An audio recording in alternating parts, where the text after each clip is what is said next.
everyone, Gecko here. I'm back at the Hoylake Lifeboat Station with the RNLI to learn all about their amazing hovercraft. I can't wait to meet the crew and get stuck in.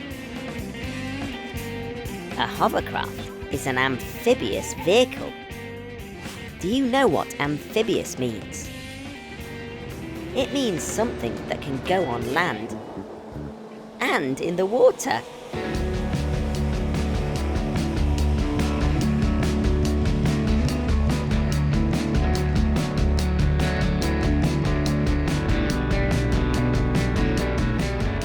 This is Chris, and he's today's hovercraft commander.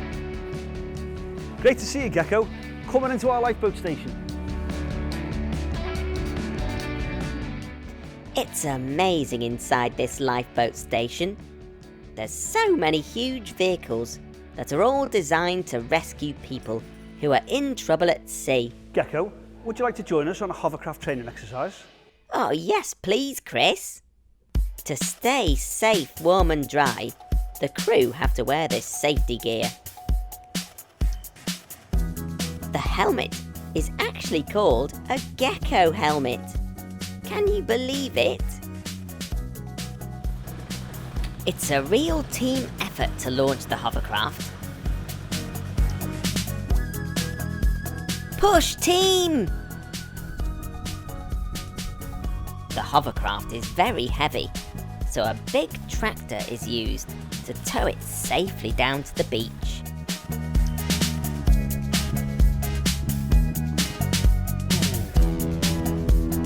Then, it's all hands on deck to unclip the hovercraft from the trailer and pump up the inflatable sponsons which help the hovercraft float on water. Then the pilot uses the engine to glide back onto the beach. Hooray! Wow, look at all of these levers and switches. It all looks very complicated. Nick is the pilot, and it's his job to fly the hovercraft. To start the engine, Nick turns this key. We can't see them, but underneath the hovercraft are two fans, which blow air downwards. This fills the skirt with air, making the hovercraft lift off the ground. Wowzers trousers! The big fans at the back are called the thrust propellers, and these push the hovercraft forwards. When Nick moves this lever, the rudders at the back move. It's these rudders that steer the hovercraft left and right. Nick makes the fans move faster, and the hovercraft glides forwards. Woo, that is amazing!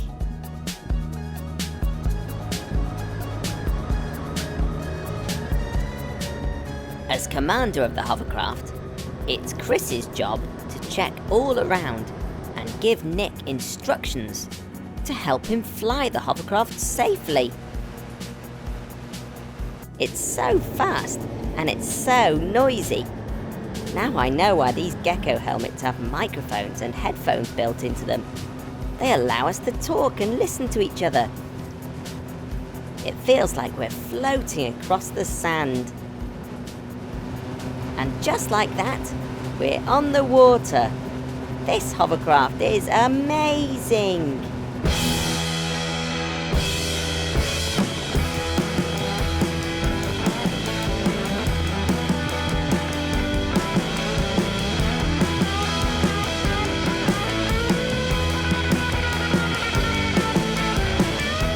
It's now time for me to hop off and let the crew do their training exercise.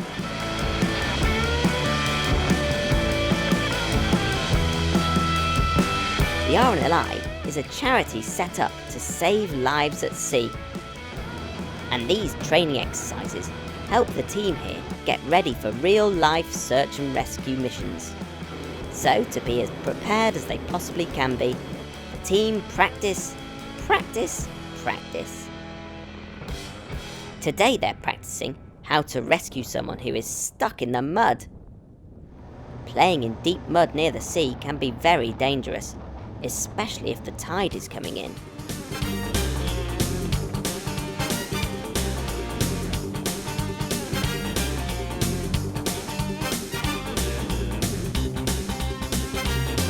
Now that's what I call getting stuck in.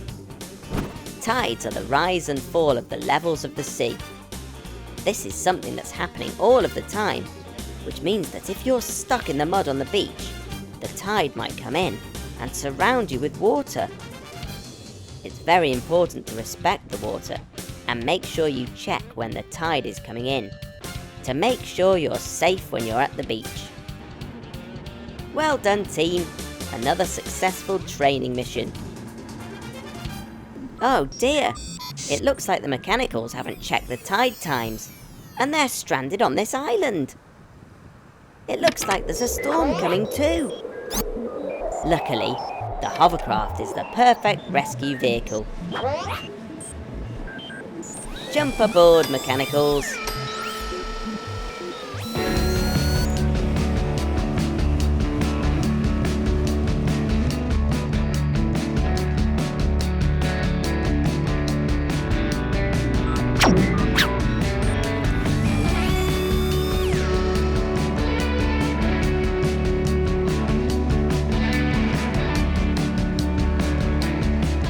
Look how muddy the hovercraft is. All that whizzing about in the sand and sea is dirty work. Every time the hovercraft is called into action, the RNLI crew take great care to make sure it's cleaned up and ready to be used again. Here in the nice dry lifeboat station is the perfect place for the hovercraft to sleep for the night. Thank you very much to the fabulous crew from RNLI Hoylake for allowing me to spend the day with them and their amazing hovercraft. It's been absolutely brilliant. I'll see you again soon. Bye!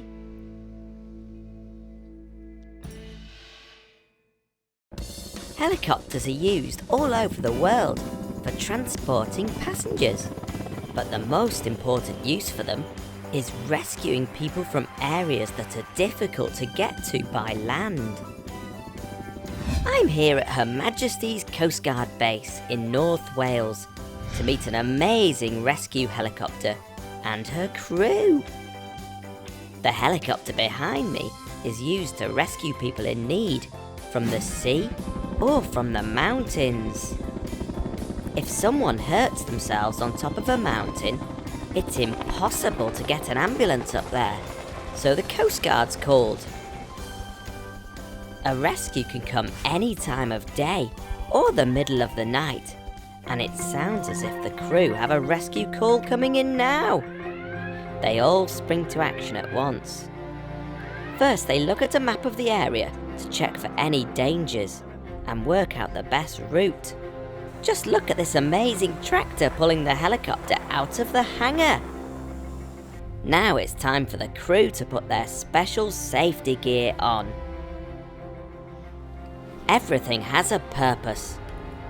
This life-saving jacket will inflate so that the crew member floats in water, and it even has its own air supply, just in case they find themselves underwater and need to breathe fresh air. Then, it's out to the helicopter to fly. On board are pilot Mike, Captain Kate, John the winch operator, and Tomo the winch man. It's Tomo's job to get lowered out of the helicopter to rescue someone on the ground. After a few safety checks, it's time for takeoff. This whole process, from call to flight, takes the crew under 15 minutes. Engines start. Look at how fast those rotors can turn. The rotors chop through the air and make everything around them very windy. Whoa! I can hardly stay on my feet. Red Mechanical, let's use your super slow motion camera to see just how many times those rotors are turning.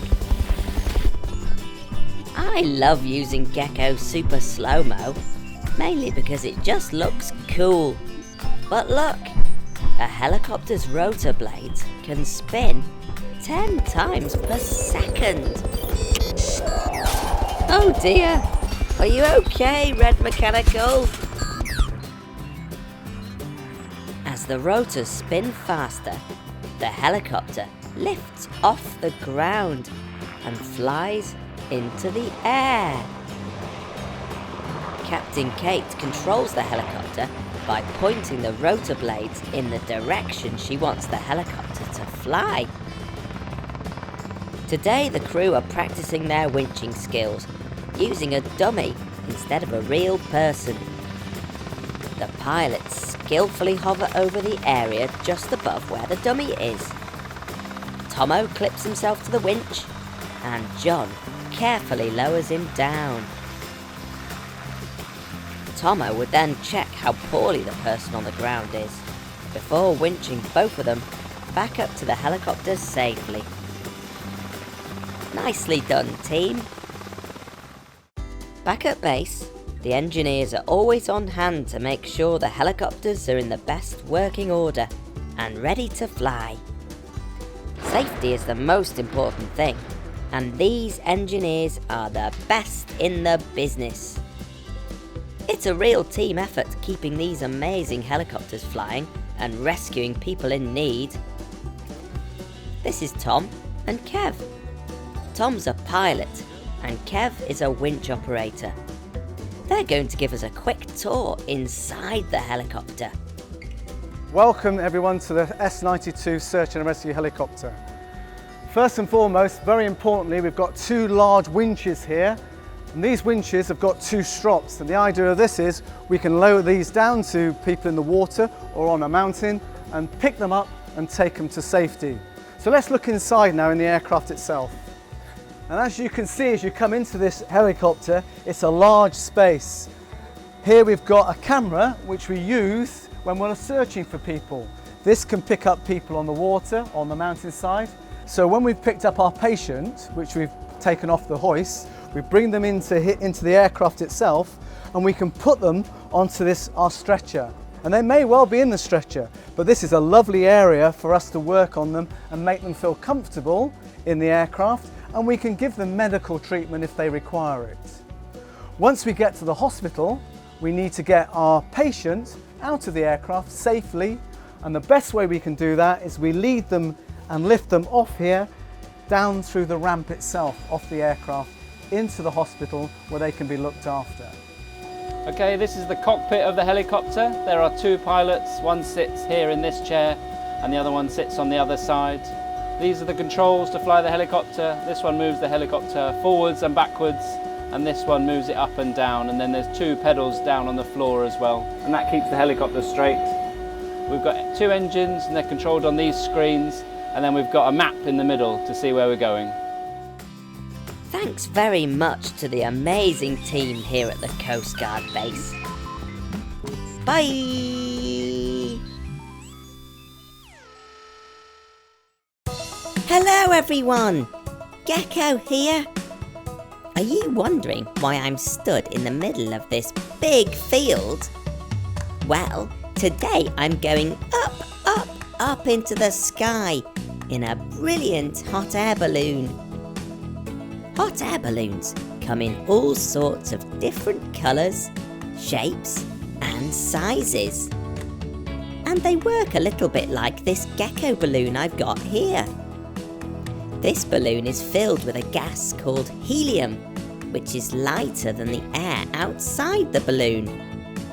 That means if I was to let this go, the balloon would fly upwards into the sky.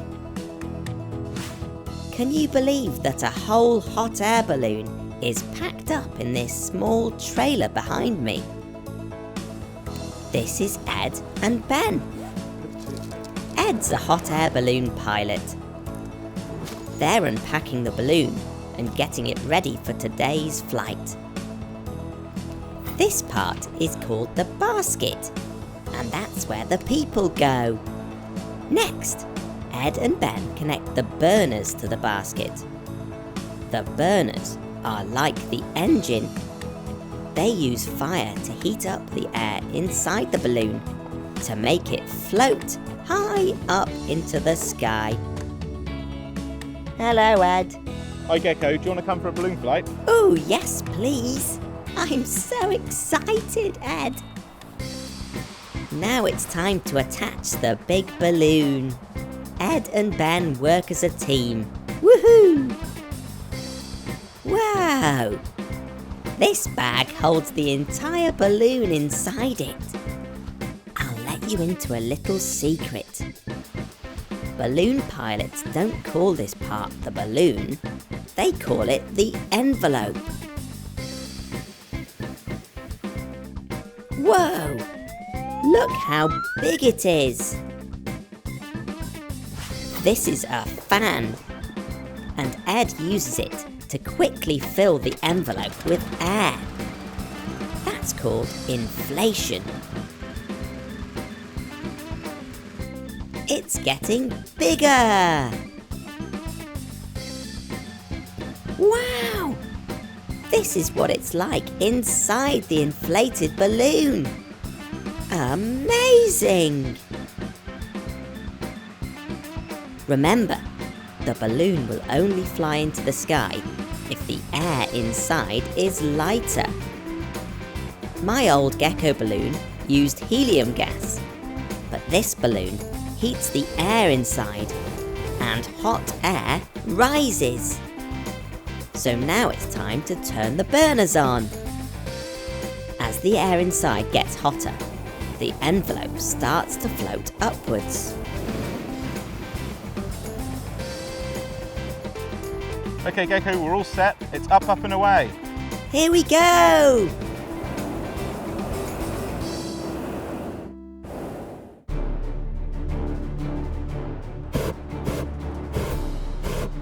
To go up, Ed fires up the burners, which pushes more hot air into the envelope. Woo! We're going higher and higher and higher!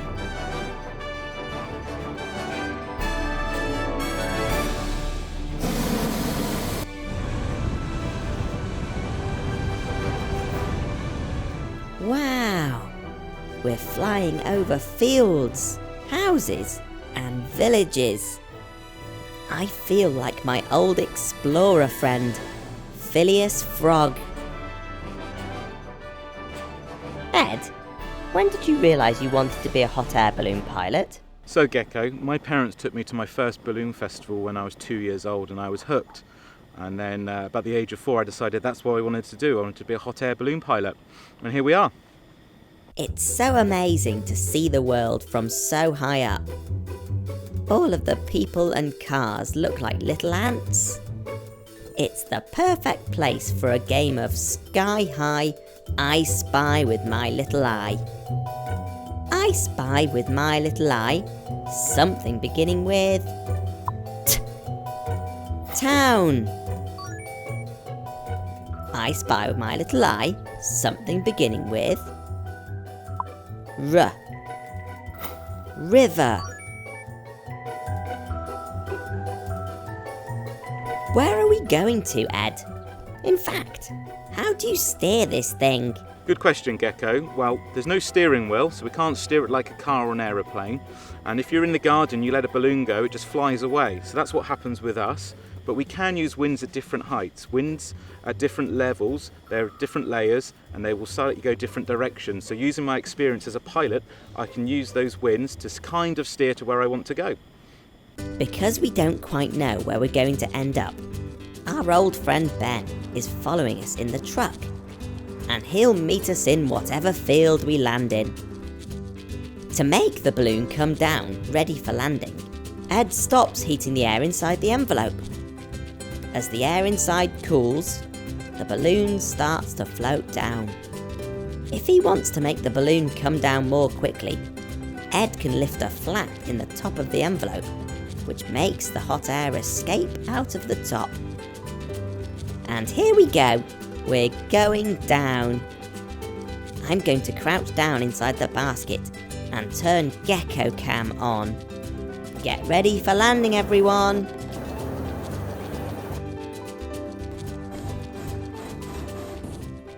Woohoo!